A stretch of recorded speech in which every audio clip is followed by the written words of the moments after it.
Come quick. Those urgent words from my son's teacher had me rushing to the scene, only to find Ethan unconscious on the ground. He had collided with a friend and fallen off the playground equipment. No matter how much I pleaded for help in my distress, my husband, caught up with work, wouldn't come to our son's side. "I don't care if you're working, this is going too far. Our boy is being rushed to the hospital." And that's when it hit me. The worst possible reason he couldn't rush to our son. I'm Aria. I live with my husband Jasper and our elementary school-aged son, Ethan. Jasper works in the hotel industry and doesn't get weekends off, so he can rarely participate in Ethan's school events. Forget parent observation days, he's never even shown up for sports day. When we got the notice about the upcoming parent-child field trip over the long weekend, I figured he wouldn't be able to go, but I asked anyway. "Hey Jasper, there's a parent-child outing coming up over the holiday weekend." "The long weekend?" "No can do, I've got work." I knew, but it still left me feeling lonely. Talking to the other moms, it sounded like they were all making arrangements to participate as couples. Seems like every other family is going together as husband and wife. Some of the dads usually work weekends too, but it sounds like they're adjusting their schedules to get that day off. I mentioned this to Jasper without much hope, but he got visibly annoyed. "And? You're saying I should take off too? You know what my job is like, right?" "Yes, I know. Sorry." So Ethan and I reluctantly decided to go on our own. While most families participated as a trio, there were a few dads who came solo since mom was absent. I guess some wives do have work that keeps them away. I resolved not to mind what others thought and just have fun with Ethan. Still, I have to admit I started feeling a bit lonely once the kids ran off to play together. With the other moms there as couples, I found it hard to join in the conversation. As I sat there spacing out by myself, Ethan's teacher came rushing over in a fluster. "Ethan's mom. Come quick." "What? What's going on?" "Ethan collided with a friend and fell off the playground." "Ethan did?" I hurried to the scene to find my son collapsed on the ground, out cold. His teacher immediately called an ambulance. I rode with Ethan, still unconscious, to the hospital. As soon as we arrived, he was whisked in for examination. It suddenly hit me that I hadn't told Jasper anything yet. I hastily called my husband. "Hello? Jasper? It's an emergency. Ethan fell off the playground equipment and hit his head. He's unconscious." "What?" "Then forget about calling me, you should have called an ambulance." "His teacher already did that. He's at the hospital getting examined now." "Oh, so you're at the hospital. Email me when you get the test results." "What?" I couldn't believe my ears. He couldn't possibly mean he wasn't coming, in an emergency like this. "What are you saying?" "Get to the hospital right now." At my shout, my husband let out an exasperated sigh. "Come on, I told you I can't take off work this long weekend, right?" "I don't care, this is an emergency." "You're at the hospital, aren't you?" "Nothing I can do if I go there anyway." Anyway, all we can do now is wait for the results, so contact me again when you hear something. Talk to you later. With that, Jasper hung up on me. I stared at my phone in blank shock. He wouldn't even rush over for a crisis with our son. As I stood there crestfallen, a man approached me. "Are you Ethan's mother?" "I'm Liam's father." It was the dad of Liam, the friend Ethan had collided with. I remembered he had come with just his son, his wife being absent. Liam's father bowed deeply to me. "I am terribly sorry about all this." I hurriedly shook my head. The teacher told me Ethan and Liam ran straight into each other while running around. Ethan's inattentiveness played a role too, so please don't worry about it. Liam stood beside his father, eyes red from crying, with a bandage wrapped around his head. "It's 'cause I ran into Ethan."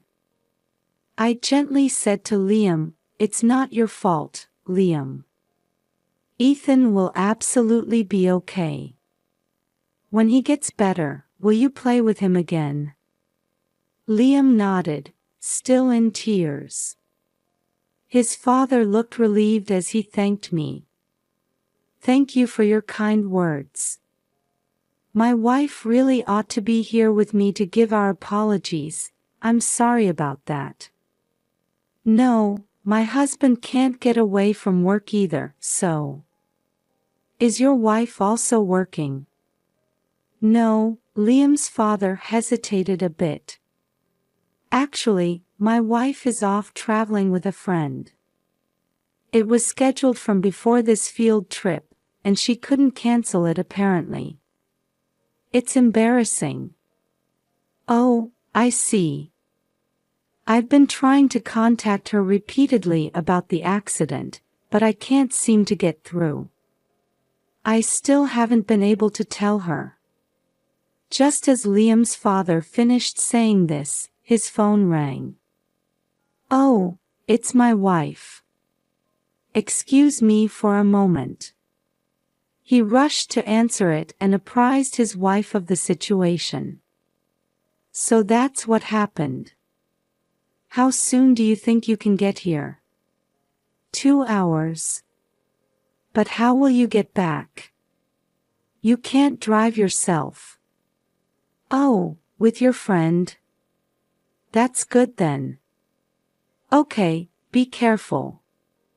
Hanging up, he reported to me with relief, "Sorry about that.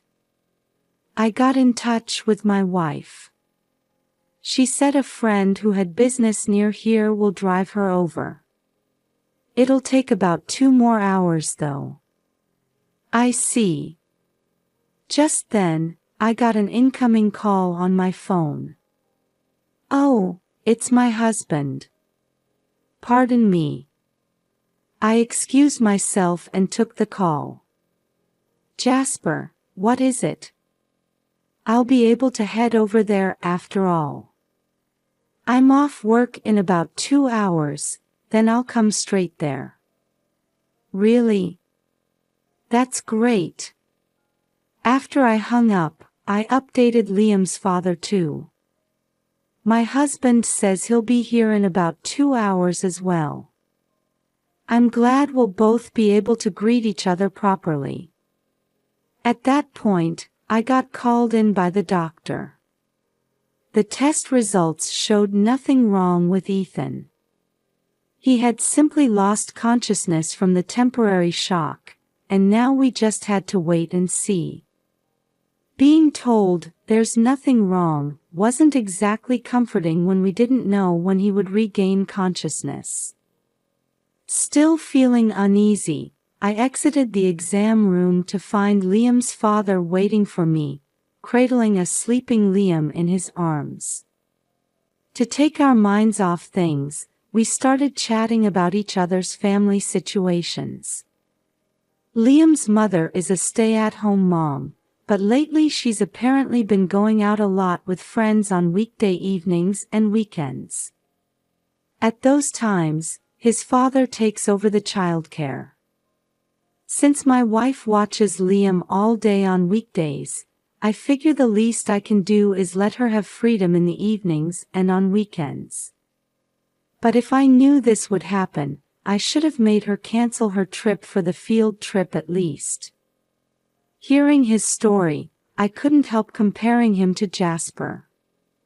My husband goes off on his own to unwind not only on work weekends, but even on his days off during the week. In contrast, Liam's dad actively participates in parenting. I found myself confiding in him, venting about my husband. As we talked, a strange commonality suddenly struck me. Jasper and Liam's mom's activities were matching up at every turn. The days they couldn't attend events, the weekday evenings they'd go out, they were the same. Suspicion rising, I probed. Come to think of it, my husband went on a business trip to Shizuoka last month. Oh? When was that exactly? The first weekend of last month. My wife said she was going on a trip with a friend on that exact same weekend. She brought back souvenirs from Shizuoka. It couldn't be. He and I looked at each other in dawning realization. It had been nearly 2 hours since Jasper and the others had called. Jasper got in touch first. My husband says he's about to reach the parking lot, so I'll go meet him.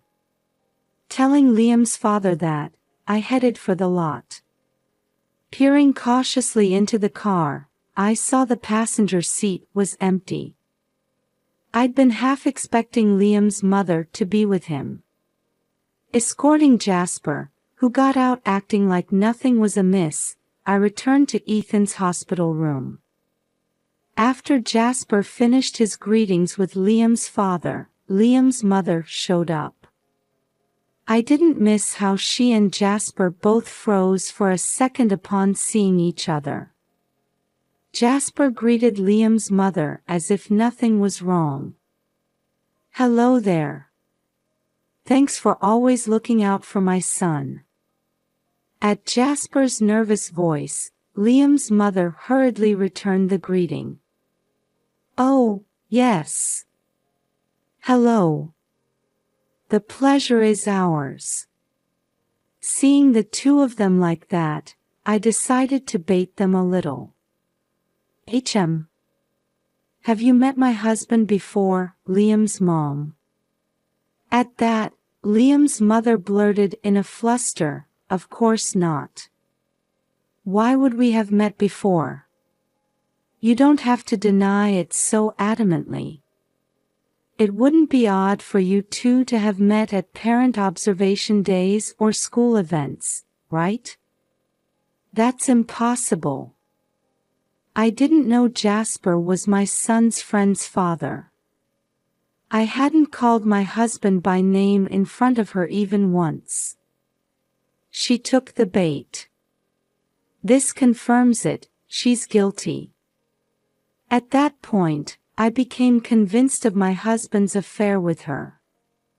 Moreover, it seemed the two of them had been seeing each other without realizing their children were classmates.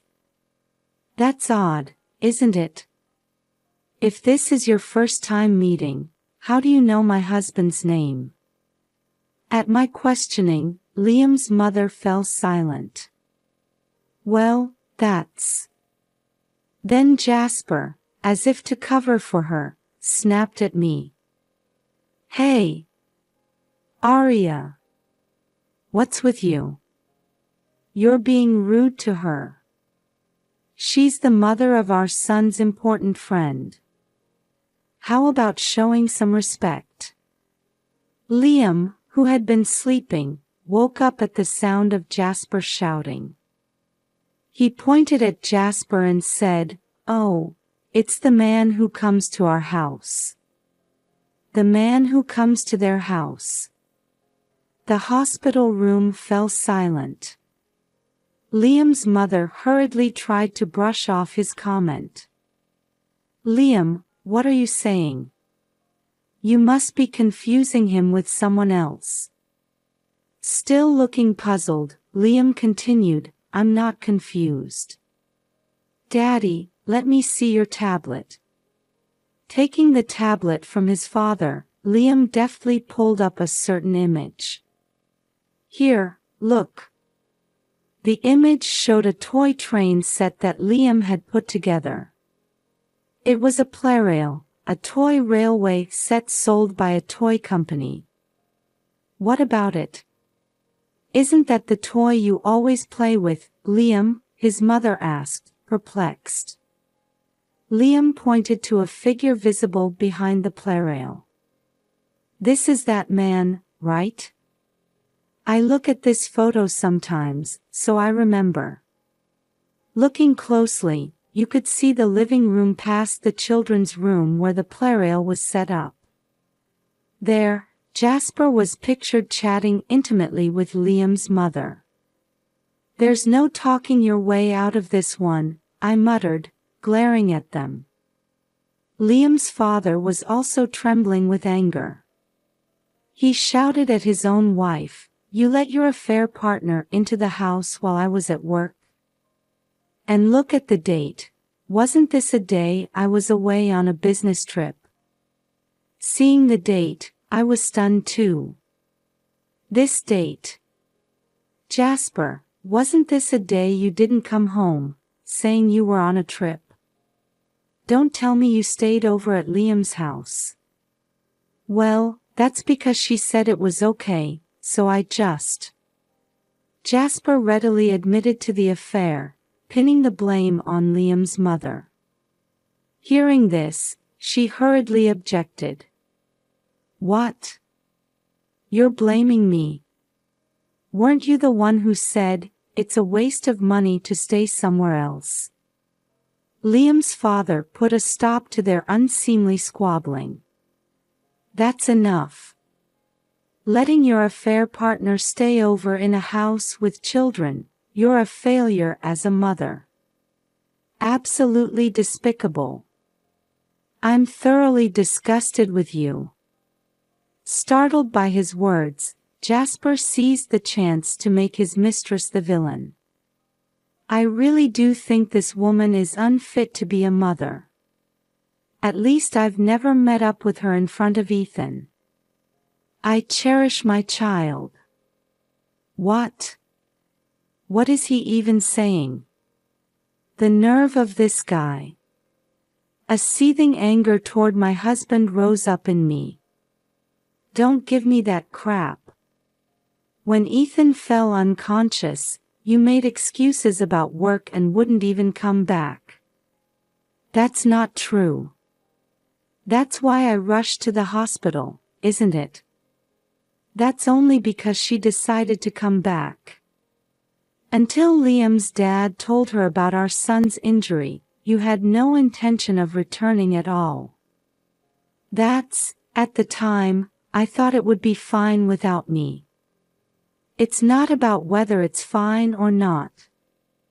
Any father, upon hearing their child is unconscious, would drop everything and rush over. But you prioritize your trip with your mistress. Someone like that isn't a father or anything else. Think what you like, but I'm still Ethan's father. Besides, what are you planning to do if Ethan doesn't wake up like this? Can you, a stay-at-home mom, keep paying hospital bills? You and our son can't live without me. It's mortifying, but I don't have the savings to keep paying the hospital bills as is. Do I have no choice but to turn a blind eye to Jasper's infidelity for now? As I was about to resign myself to that, a faint voice came from the bed. Mom. I turned around to see Ethan with his eyes open a crack. Ethan. I embraced my son. Ethan hugged me tightly back, then said, "Even if Dad goes away, I'll be okay. I'll protect you, Mom." Hearing Ethan's words, Jasper looked stunned. "Ethan, why would you say that?" My son answered clearly, "Because you're leaving us, right, Dad? I heard you say so on the phone the other night after Mom fell asleep." "On the phone?" "When I got up to go to the bathroom, I heard you talking. You said, 'I don't feel anything for Arya anymore.